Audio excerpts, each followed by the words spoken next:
In this video, I'm going to talk to you about debts. Is all debt created equal?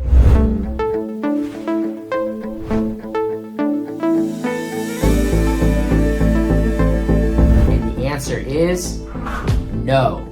Debt in a bankruptcy or debt in a Chapter 13 bankruptcy is not all created equal. Think of it as a totem pole. It is prioritized. It is classified. There's a hierarchy of debt. What's the most important and what's the least important?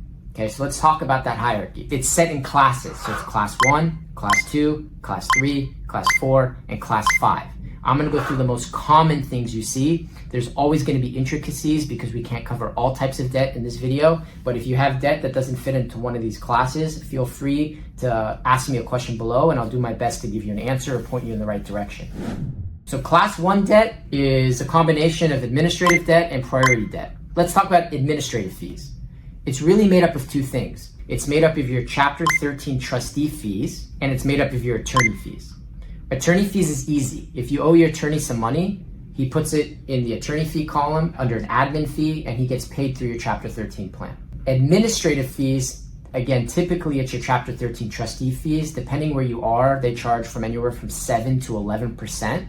So if you're paying $1,000 a month, built into that $1,000 is going to be a 7 to 11% that goes to the Chapter 13 trustee. You may ask why, and the reason is because the Chapter 13 trustee has to have an office, has to have a staff, has to have accounting, has to have staff attorneys. All of those costs have to be covered by your payments so that they can keep the Chapter 13 case going. They are the trustee, they oversee the case, they administer the case, and that's what that fee is for. Okay, so again, admin fee, you have attorney fee, and Chapter 13 trustee fee. Next, you have what's called priority. Priority that we see the most common is very simple, is tax debt. The most common tax debt we see in California is owed to the IRS or to the Franchise Tax Board. The Franchise Tax Board is just a fancy way of saying California state. Okay, so Franchise Tax Board equals the California state taxing authority, income tax. If you owe the IRS money or you owe the Franchise Tax Board money, that will get paid in priority. Let me give you a caveat real quick though. Not all tax debt is priority. So you have to do an analysis and determine which tax debt is priority and which is not. So you may owe the IRS $100,000, $50,000 priority, that $50,000 gets paid priority, the other $50,000 gets pushed down to a lower classification. Generally speaking, it's class 5, which is general unsecured debt. Number 3, secured. Secured debt is typically put in class 2 or class 3, depending on what type of secured debt it is. The most common secured debt we see are mortgages, that goes in class 2, or automobiles, that goes in class 3.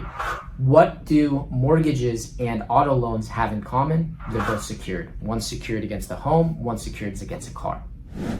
Going back through our totem pole or hierarchy, admin debts or expenses, priority debts, secured debt 2 and 3. I'm going to skip class 4 because class 4 is kind of made up of secured debt as well.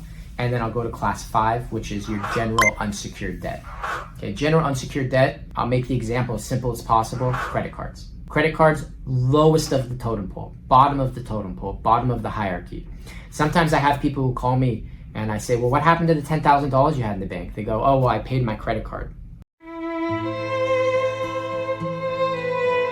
You have IRS debt, you have Franchise Tax Board debt, you have attorney fees, and you're behind on your mortgage, and you took your money and gave it to credit cards.